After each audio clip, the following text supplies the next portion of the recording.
guess you can start. Hi, I'm Noah Bombard, and this is 508, a show about Worcester. It's December the 11th, 2018. This is 508, a show about Worcester. I'm Mike Benedetti. This is Brendan Melican. How's it going, brother? It's going okay, and today's guest is Noah Bombard. How are you doing? I'm doing pretty good. Just shoveled out from this morning's snow, and Yeah, you gotta get closer to the mic yeah. because Well, people thanks want for to joining hear us today. people want to hear what you have to say. Some people do, some people don't. It depends on who they are, I guess. And so Noah is you are like the managing editor of MassLive.com. Yes, I am like that. I am the managing editor of news, so I oversee the news department at Mass Live, both here in Worcester, Springfield, and in Boston. So I want to talk to you about Mass Live, but first, let's start off with Worcester in 60 seconds. Father Mike Bafaro passed away on Thanksgiving. He was the pastor at Our Lady of Mount Carmel, spent 12 years working in Peru, co-founded Central Las Americas, and was the longtime president of WCCA. Suhil Ortiz was murdered, allegedly by Jarflo Irving, and someone was indicted on federal cocaine and firearms charges. Do you know who it was, Brendan? I have no idea. Holden Man. And that's it. It was pretty... Build that wall.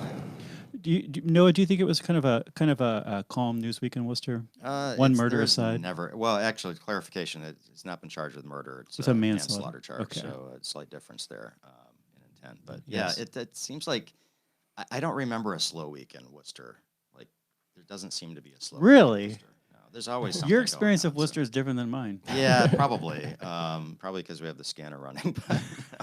But in terms of big earth-shaking news, I mean that only comes down the pike, I think, every once in a while. But in terms of just like the overall like vibe of the city and what's going on here, there's just always something happening in Worcester. There's definitely things happening. Sometimes I'm not sure that they're always like what you would call news. Yeah. I mean, like I feel like I had a super busy week, and lots of good things happened, but none of them are going to be on the front page of the newspaper.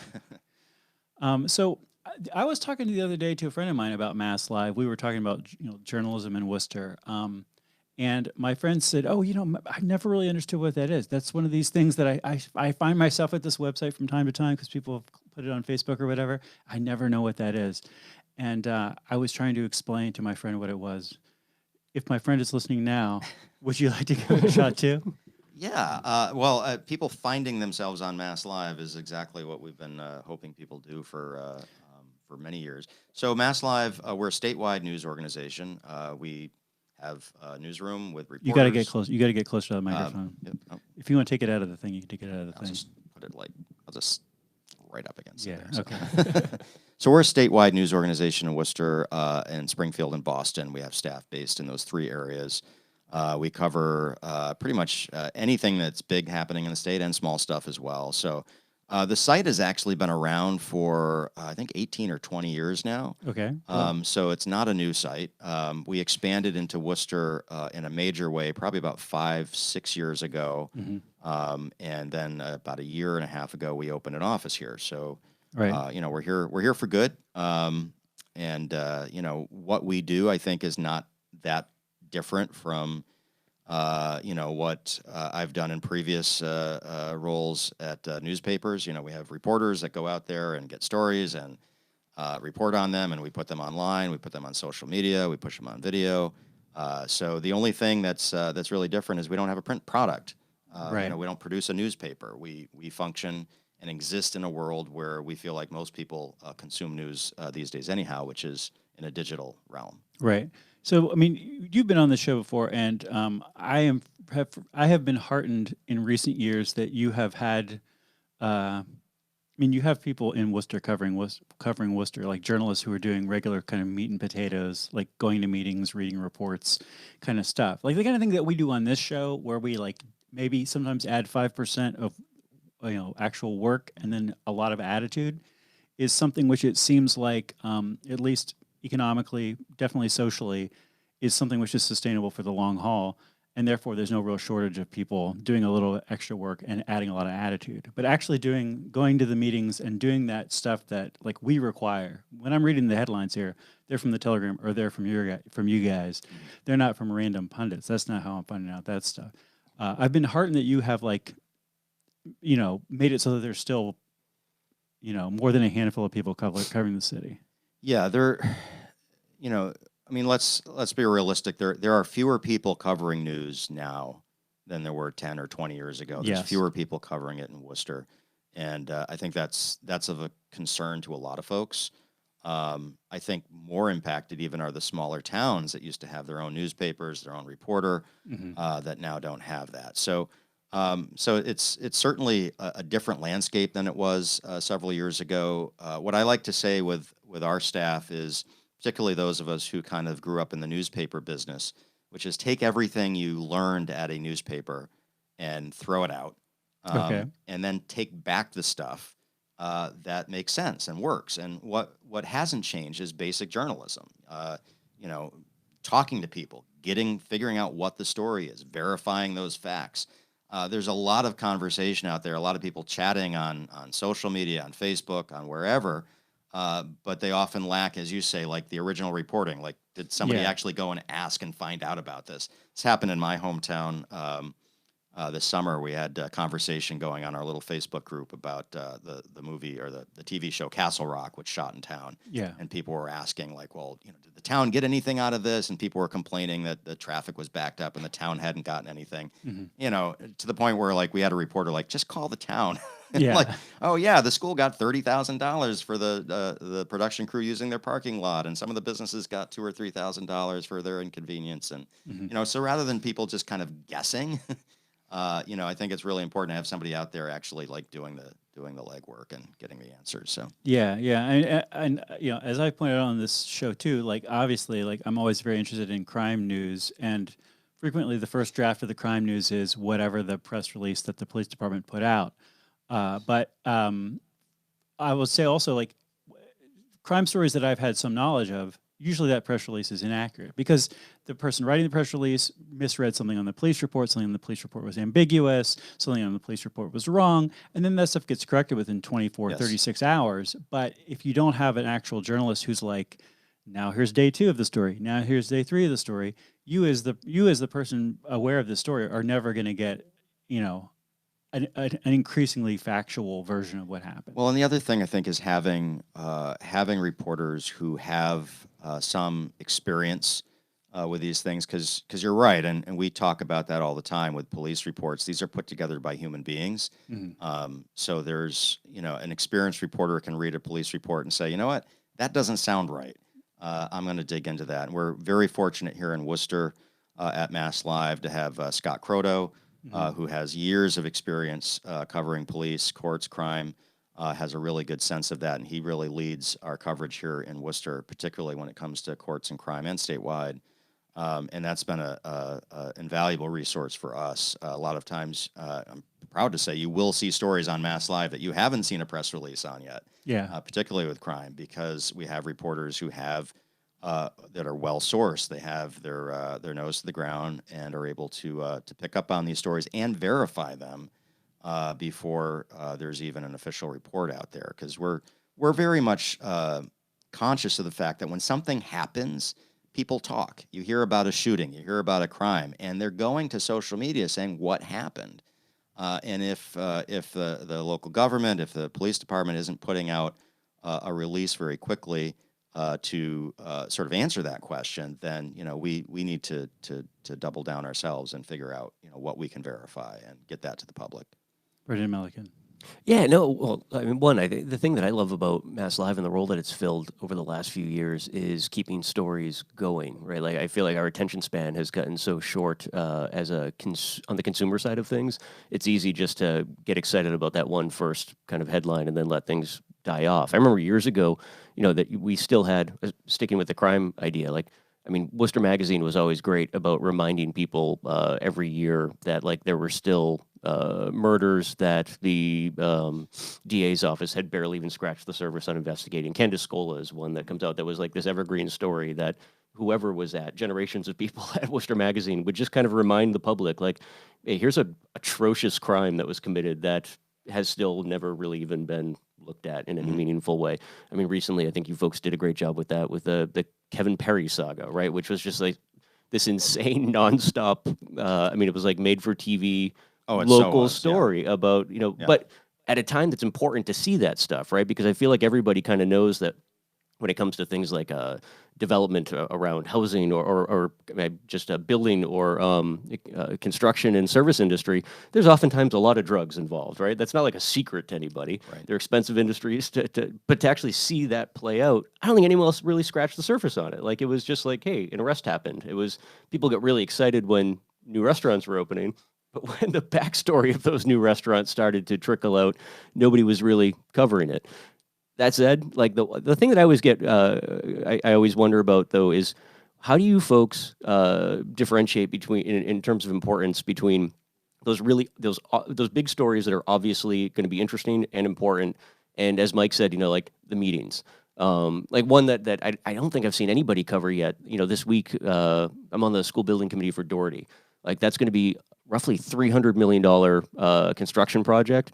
And not knocking you, like, I haven't seen anybody really do any coverage of this $300 million construction project that's going to be, popping up in the city soon. And I know when the city council votes on it to approve funding and bonding, like, people are going to lose their marbles that, like, what do you mean there's a $300 million high school being built? But it's a process that's been going on for like a year and a half. Like, again, not like pointing fingers because it's limited resources, but how do you folks determine, like, hey, this is the big story that we know we're going to get eyeballs on versus this is the really important story that just needs to be covered? Yeah, it's an interesting question because I think it is really difficult. We have we like to say we do pretty well with a very small or relatively small staff covering the news. So kind of the old going back to my comment earlier about throwing out the old way of doing things. The old way of doing things was to assign reporters to various boards and committees and have them just go every week and sit there and write a story regardless of what happens. Mm-hmm. And we've seen how that model has worked for newspapers. Unless you're a nonprofit or something that has some kind of funding that provides for that. That isn't us. We're not just doing the municipal coverage just to do it. That being said, it is important for us to have really good connections in the community, and we have reporters who are talking with folks who are on those boards, talking with community members who are involved, so that when a story like that starts to bubble up, it hits the radar of our reporters, and then we kind of have a discussion of like, all right, what's the big story here, and how can we make that relevant to people? How can we drive home what's important? And it's not that much different. I was at editor of Worcester Magazine 12 years ago now or something like that. And we used to sit around every week, and our news meetings was what's Worcester Magazine's story. Yeah. Not what do we cover, but what's our version of this? And unless we had something significant or unique to contribute, we'd pass on it because the Telegram was covering it or somebody else was covering it. We don't quite have that same conversation, but it's somewhat similar. And what's our take? What is the angle that we feel like readers would be interested in? And trying to bridge those two things, like something you mentioned, like something that's really important versus something that's interesting, right? And trying to bridge them, because if it is important, there should be an interesting angle there that would compel readers to want to read that story. Right. And I feel like traditionally media has relied too much on sort of like, hey, here's the story on the school committee meeting or the vote that was taken, as opposed to with the headline on social, like really driving home like why this is important. Yeah. And that I think is what people are looking for. You just mentioned what was going to be the next thing I was curious about. Like, so when it comes to the relationship between your product and social media, like how much of it, I think there was a moment in time where everyone that was interested in news was really excited that like social media is going to be the thing that changes everything in a great way. But it's also, I think, over time shown itself to be really great at diluting, news as a product, right? Like, I mean, you're competing with a national news cycle that is probably one of the most bizarre timelines in the history of mankind. And no matter how interesting your local nugget is, like, something's going to pop up almost immediately that seems like it's going to drown that out. Like, how do you folks navigate those waters? I don't think we've been hit as hard as other media organizations by that sort of, failed social media boost. We still do really well on social media, and I think part of that is we have not only a social team, but all of our staff, our reporters. When I worked in print, there was sort of like the core group of people who were the digital people, and then the rest of the people just wrote stories. Everybody we hire is plugged in on social media, so that tends to make our content much more attractive on those platforms. It does better. We know what works. We know what doesn't work. We know how to talk. Yeah. It's not just the old, like, here's a link. Mm-hmm. We know what we're watching, what people are talking about, so we know how to take a story and tap it into people's interests and their concerns about the community and get a decent amount of lift of it. So we're still doing really great on social media. We get a lot of traffic from social media, as well as from search results, as well as from people who still just type in masslive.com the old-fashioned way. You know what doesn't work? Speaking of what works and knowing what works and doesn't work is when the Telegram pushes out breaking news stories, which almost tend to almost always be about violent crime. For whatever reason, the news feeds pull in the most recent photograph of Steve Foskett on his bicycle. And if you only viewed the Telegram and local news through the lens of, like, say, a Google News feed, you would think that Steve Foskett was like the most crafty serial killer in the history of Worcester. He's just pedaling around Worcester, giving these tours, and just happens to murder somebody along the way. That's Well, I know that's probably a terrible joke, but it's really interesting, though, to watch how the differences between the way local news organizations handle that reality. Sure. Right? Like, you guys do a really good job of that. Whereas the Telegram, who they seem to take great pride in marketing their online marketing capabilities, it's just abysmal from a consumer perspective because nothing seems to make any sense at all. yeah. I mean, I'll first off, Steve Foskett's a great guy. I don't think he's killed anyone, as far as I know. And the Telegram, As far as you know. I always like to preface everything like that. No, we definitely believe that, the rising tide lifts all boats, and other media organizations in Worcester are important to us. The Telegram, Yeah. Worcester Magazine are important to us. We don't want to be, the only voice in Mm-hmm. the city. And there's a long, strong history of local journalism at those print products that we depend on. So. But I think the frustration I had in years working in the print industry is that I worked for probably 3 or 4 companies that said they were web first. Yep. And it took me a very short amount of time to figure out, no, you're not. Mm-hmm. You have a print product, and web is part of your thing you're doing. Yeah. And I got into web journalism, I guess about 12 years ago or so. And 12 years later, I'm still hearing companies talking about moving toward digital, it's like, well, we moved there a while ago. Where were you? Right. So I think that's where we come in, is Mm-hmm. that this is something that we own. We live in that world. I loved print when I worked there for years. I loved laying out covers, pages. I loved everything about it. When I made the transition to Mass Live, and before that on digital side of newspapers, really burned the ships. Mm-hmm. I went all digital myself. I read everything on my phone or a tablet or the computer, because that's the client. That's the reader we're trying to reach. That's the reader that we understand. And so for us to live in that world, as opposed to peering into it occasionally, I think makes a huge difference. So that our site, everything's designed to be completely just immersive and with the online reader. So I want to bring up a tangent, which the listener at home, if you hate my tangents, start hitting that skip button, dude. So we talk about different indicators on this show, on this project every week. In some ways, just to sort of anchor ourselves to, like, how's the larger world doing, or how are we doing comparatively. And so like Brent crude oil, we'll talk about that, or the producer price index for crushed gravel, or just a few things like this. Something that I want to get into. Bring some Worcester indicators into this, and one that feels like, in the same way that Brent crude oil is strangely helpful to keep in mind every week, I would really like to talk about murders in Worcester and unsolved murders in Worcester every week. And just to say, in the same way we're sort of acknowledging, someone's death this week, just to say, like, okay, now there's been, I don't even know what it's been, 11 murders, 12 murders in the city of Worcester. I know that a month ago it was like 8, and there's been a few since then. And to say, okay, there's 8 murders in Worcester, and the number of them that have, are sort of in an unsolved or, an unresolved state is this number. But, as you point out, like here, like this, what I would call this homicide this week in Worcester is going to be charged as a manslaughter, or you have like people getting hit by a drunk driver or whatever.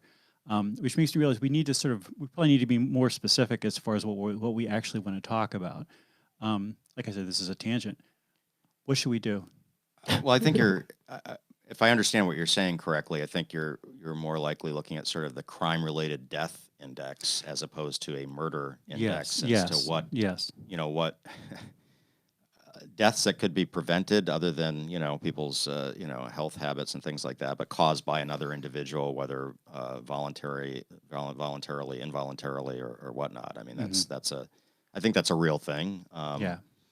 And I think the other thing that plays into that, of course, is, and we're very conscious of this as well, is we're a large city. I've said this before, second largest city in New England. You've got crime, you've got murders, you've got those sorts of things, and there is a danger of overly focusing on that. And we talk about that internally because you could sit by the scanner all day long and just run out and cover crime news, and at the end of the day, you look at your site and say, now, wide angle, are we telling, individually on stories, we always say, are we telling an accurate story? Are we accurate in our reporting? You back off and look at our overall coverage. Are we telling an accurate story of the city of Worcester? Yes. If everything we're doing is about death and destruction. And that's something I think we made a conscious effort a few years ago when we sort of coined the phrase Worcester Renaissance and started doubling down on our. I want to say I coined the phrase Worcester Vegetarian Renaissance, or at least Drew Wilson coined it about 10 years before you guys. So I just want to make sure we get a little credit there. But anyway, well, you get a sub payment there. Go ahead. Go. No, I don't need the money. I just need the glory. Go ahead. So, I think that's part of it too. Is that I think it's really important when we discuss these things of discussing. And for those of us who've been around covering Worcester long enough, we remember 10, 12 years ago when Worcester was the place where nothing worked, everything had potential or promise, nothing was, there was no kinetic energy, it was all potential energy. And for those of us who work or live downtown or pay attention closely, that has changed dramatically. And I think that story is something that needs to be told in conjunction with understanding that nothing is perfect, and we have things that we need to fix in the city, and we have crimes that are unsolved. We still have problems with homelessness and drugs, and all of those things. That those don't they don't detract from the fact that there are also good things happening in the city. So yeah, Brandon, did you want to? I've got so much stuff running around my head right now. You just keep moving for a second. I want to just mention the Worcester Renaissance.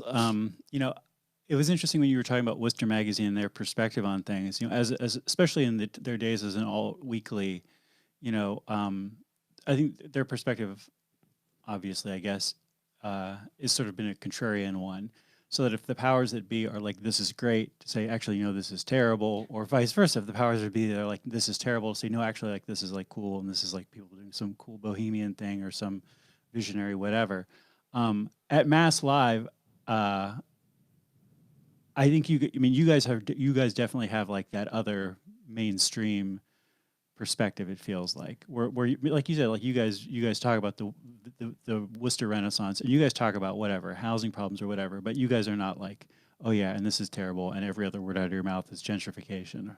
Yeah, no, I think for us it was recognizing that, and this goes back to before I was with Mass Live. It was really recognizing that something was happening. It felt different. There was something different happening in the city. It wasn't just, hey, this new store opened. It was a series of things, both on the local government level and on the business sector and on the dining scene, and just a feel that was changing. And there was a sense of like, we can't just go out and do one-off stories on something opening or whatever. Like, we need to recognize and start telling the story of the transition the city is making. And from the beginning, we always understood this. There's no guarantee that there's some like beautiful rainbow happy sunset at the end of this road. Like the city is transitioning. It could transition in another direction. So I think, and I pay close attention to, Bill Shaner over at Worcester Magazine, who's, I ran into him the other day and we had a brief discussion about the Renaissance, and I still would love to do that debate. Maybe the greatest enemy of the Worcester Renaissance, Bill Shaner. But the thing is, like, I read Bill, and I don't disagree with a lot of what he says. We have completely different takeaways on it, but I don't disagree, and I don't disagree with some of his concerns as well. But for us, I think it was like, no one, as journalists, we always love to point out what's wrong with things, and that's part of our job, Mm-hmm. is to do that. At the same time, I think sometimes we do that to the danger of not telling a different, a more realistic story of what's happening. And for me, that's what I saw was happening, is that the city was changing, and nobody was stepping up saying, "Hey, let's pay attention to this and let's report on it from that perspective." Doesn't mean we're gonna, drink the Kool-Aid and swallow everything that rolls out. Doesn't mean we're not going to point out that, hey, we took 2 steps forward over here and we took 1 step back over there. But it means we're going to pay close attention. We're going to be right on the edge of it, and we're going to embed ourselves in it. And we're not going to be afraid to feel a little bit excited that, it's not a horrible biased thing to say, hey, the city is doing better in this regard, and that's a good thing. Right. Yeah, no, I mean, it's funny because I love Bill. And like you and I talk a lot about it, bouncing back and forth, like stories they're working on that you're working on or have published and whatnot. That because the takes are so different, and it's funny. I try and be at least a little bit more honest with myself. That I'm not saying you're not being honest, but I try and be as honest as possible with myself. That when I was younger, I think my worldview was very much in line with where Bill's is today. As I've gotten older, and I just think it is completely a part of being older that I have to at least pause and celebrate the fact that the majority of my city is not brownfields, or that like a Yeah. significant enough portion of it that like you can't go a day without someone coming to visit your city and saying, "Hey, what's up with that?" Like in just like this big open space in the middle of. Does that mean I love No, I still hate baseball. I think it's a silly sport that was designed for AM radio 100 years ago. It makes no Yeah, sense yeah. whatsoever. But it's better than a brownfield. And I don't know. I have a hard time balancing those realities because I really like cool stuff, I think, as much, if not more, than most. And I do think Worcester has a lot of really cool stuff that probably needs a light shown upon it. At the same time, I also know, having lived here for 44 years now, that a lot of people, if not most people in Worcester, they don't care about cool stuff. Like they're perfectly happy with, a chain restaurant, whatever. Right. And I don't want to change those people. That's Yeah. that's fine. Like I'm cool with that. Watching people get all upset over what is it, the Tavern in the Square group opening a 500-seat restaurant downtown. It's like, yeah, I'll probably never go there. You'll probably never see me on that roof bar. At the same time, someone wants to open a 500-seat restaurant in downtown Worcester at a spot that previously was an empty mall and then a hole in the ground, and now is like a viable piece of real estate. Like that, in my mind, that doesn't mean that we're doing a great job of ignoring the plight of people who have been here throughout and either need a help or need a push in a different direction. It's actually, to me, it's indicative of the fact that while the city is changing, a lot of the folks who are working on very important issues in the city, now they're the ones that are kind of stagnant in a way. And I don't know. Again, this is, I guess, my old cynical take is that, yeah, like when you folks do coverage like a Renaissance take, and the discussion is around, or just even, it's not even a big part of the discussion. It's just a mention that there's tax breaks or TIFs or diffs or whatever for projects, and I see people jumping on that as an immediate negative.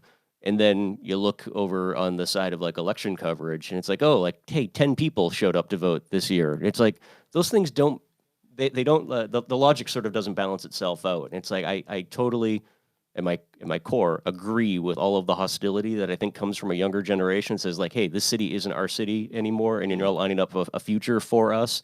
But at the same time, it's like, okay, well, like, then be young people and like burn something to the ground. I mean, what the heck? Like, what are you waiting for? Like, kill me and take my stuff. Like, you're young and you're full of energy. Like, what is the problem here? I don't. I can see the police report now. Well, whatever. I mean, yeah. I mean, it's right because it's Saturday and there's nothing else to do. Well, it's cool. I think, a bunch of different thoughts on that, but the thing that occurs to me first off is that, I agree that, Worcester, the fear of Worcester becoming this kind of homogenous, everything's brand new, and chain restaurants. I'm afraid of that. Like, but to your point, like downtown, 10 years ago, I worked downtown. Mhm. I would go for walks around the neighborhood. I didn't like working downtown. Yeah. now, I love coming downtown. It's Right. a great place. At the same time, I don't want to see those little mom and pop shops go out of business. I don't want to see them disappear. Right. I love coffee shops. I'm a huge coffee shop fan. I've been to just about every one in the city. Some of those are kind of chainy, kind of Yeah. feeling ones. One of my favorite ones in the city, I'll give a plug to Acoustic Java, which, hey, I know the owner. I know Patrick, who works at their, The new space over behind Rotman's is one of the craziest it's an awesome cafes and in the world. I mean, talk not about- around yeah, here. right. It's absolutely. I train upstairs from there, and I mean, I try and pop in as much as I can just to remind myself it exists. So I think one of the things, and I am editorializing here, but I think one of the things the city does need to do is to continue to look at how to encourage local businesses like that. Yeah. While at the same time, hey, it's great that Boston-based developers are like coming to Worcester to develop stuff, but let's also put something in place that helps encourage the local business. I remember years ago, I was a reporter covering the town of Maynard, which was a great experience because I remember covering a planning board, and they were giving grief to this developer who wanted to put a CVS in downtown. Mhm. And I remember thinking, man, they're really giving these guys a hard time. They're pointing out about the windows, and can you change the tint of the windows, and can you put a cornice over here? And it was years later I drove by that CVS, and it fits into downtown Right. Maynard, and I thought, they kind of knew what they were doing. There are things that cities can do to put pressure on developers, at the same time making it an attractive place to be, that encourages them to make it, downtown is got this very shiny new feel to it, right? Right. Right now, the Canal District hopefully won't, hopefully Right. that maintains its own character. It's a Mhm. very brick, lots of shops and stuff there still, that we don't want to see just become a replicated extension of downtown, or at least I don't. No, that's a great point too. That because I look at modern construction, like the aluminum panel type modern construction, and it does nothing for me at all. I mean, I think it's slightly better than brutalist architecture, but again, I'm not a big fan of the panel systems that we use for things. That said, why do we not have Mayor Menino was famous in Boston, or at least sort of as legend has it, about using every conceivable legal measure to strong arm developers into making sure that projects looked and fit into Boston. Like they didn't change the feel of Boston. And I feel like we're still at a point where we're so eager for development. At some point in time, we might not realize that we're kind of giving away this is again where I lean more towards like the Bill take on things. We're starting to give away the farm because that eagerness exists to the point where we're blinded and don't realize how eager people are to be here now. And yeah, I mean, you'd almost think that this is the time that we should start having, like the example you gave, planning boards full of really great architects who are able to say, like, yeah, you've got an incredible plan, but that's only going to work if it looks this way. Right. So, like, can we coax you in this direction without violating the law, but Yes. actually move you in the direction of making sure that your project fits our city? Yeah. I want to talk about black liquid commodities. First, coffee. Is there, besides Acoustic Java, what's a top place in Worcester? Are there places that I don't know about? Yeah, I mean, I think I can tell you from concrete experience the places to meet because we do a lot of coffees, meet with people, and it's still Fuel America, Brew on the Grid for downtown. I mean, when those came in, it was really amazing because you had 7-Eleven before that and Dunkin' Donuts, and now there are actual coffee shops, and That was a real shock to me when Brew on the Grid came in. Just seeing that building there, or seeing that store there, and thinking, does this make sense in downtown Worcester now? And now, whatever, a year or two later, it's like, well, yeah, it does make sense. But at the time, it just was so strange. And the number of places, and going back to sort of my experience 10, 12 years ago, New Cafe, now New Kitchen, was one of those many places you'd walk into and back then and say, wow, this is Worcester, and you don't hear that as much anymore. It's like, yeah, this is Worcester. Yeah. All right. The other commodity I want to talk about was, of course, Brent crude oil, which is $63 a barrel, up 2% on the week and up 7% on the year. Bitcoin is $7,200, down 1% on the week and up 112% on the year. I think I wanted to read one study, and then we could talk about something else, or we could stop doing the show, whichever you all prefer. This is a This is a working paper from the National Bureau of Economic Research. It's by Marianne Bittler et al. Teacher Effects on Student Achievement and Height, a Cautionary Tale. Here's the abstract. Estimates of teacher value added suggest teachers vary substantially in their ability to promote student learning. Prompted by this finding, many states and school districts have adopted value-added measures as indicators of teacher job performance. In this paper, we conduct a new test of the validity of value-added models. Using administrative student data from New York City, we apply commonly estimated value-added models to an outcome teachers cannot plausibly affect: student height. We find the standard deviation of teacher effects on height is nearly as large as that for math and reading achievement, raising obvious questions about validity. Subsequent analysis finds these, quote, effects, end quote, are largely spurious variation, which is to say noise, rather than bias resulting from sorting on unobserved factors related to achievement. Given the difficulty of differentiating signal from noise in real-world teacher effect estimates, this paper serves as a cautionary tale for their use in practice. Brendan Milliken? I've got nothing. I'm just thinking like school, much like magnets, maybe something we don't really understand how it works. How does that work? Yeah, I don't know. I think that's interesting. Yeah, I just want to throw that out there. When you're sitting in a chair in school, though, aren't everybody it's kind of the equalizer, isn't it? You think there's some chair-based? I mean, this is again like they looked into everything.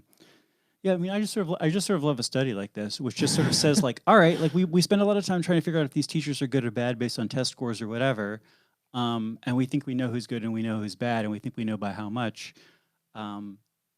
Is that even valid? Are these numbers we're coming up with right. actually meaningful, or is this just complete craziness? Okay, well, let's do the same study on something that the teachers definitely don't affect. Oh, we find the same level of impact. Okay. Yeah. Maybe this whole method of analyzing teacher performance is totally wrong right out of the gate. This has nothing to do with the height of students in public schools.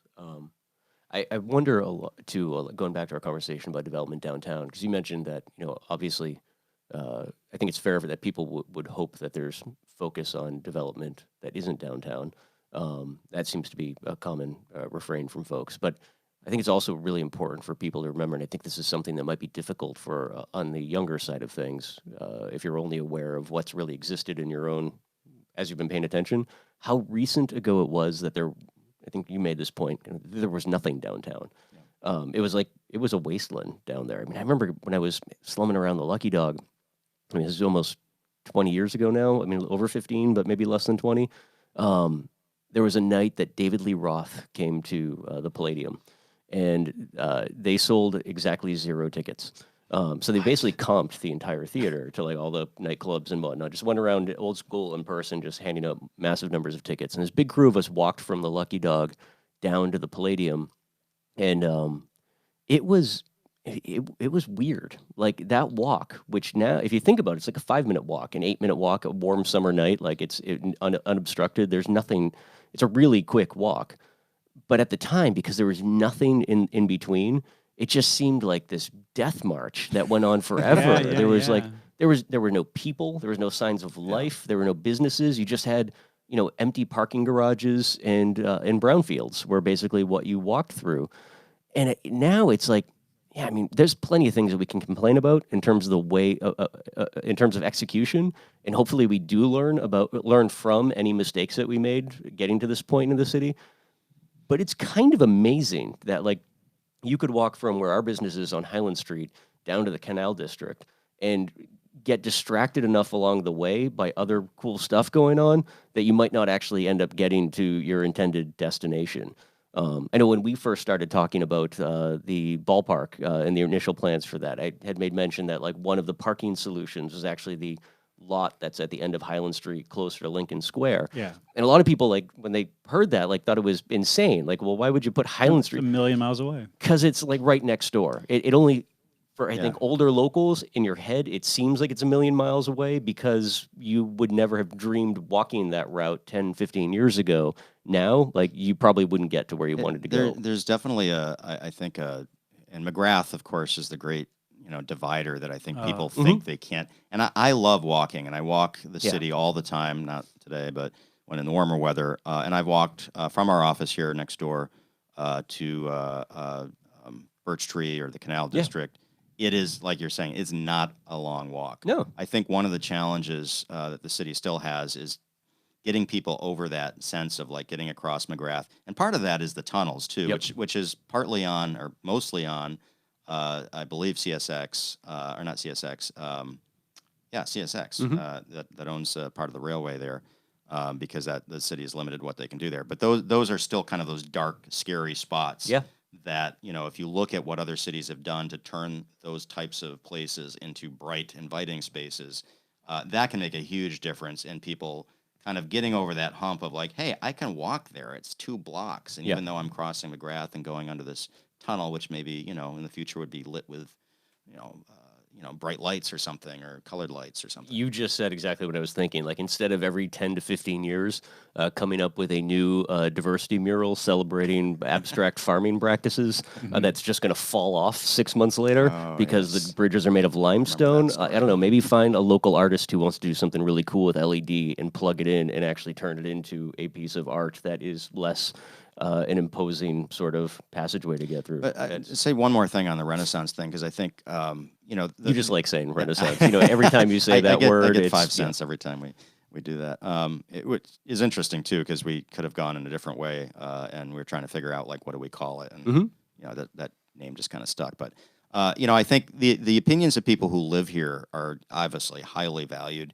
But I think it's also important to understand the opinions of people coming out. Yeah. And, for myself, I'm going from Boston to Worcester to Springfield every week and talking to other people. And the opinions of people of Worcester from the outside are much higher than than some of the folks who grew up here.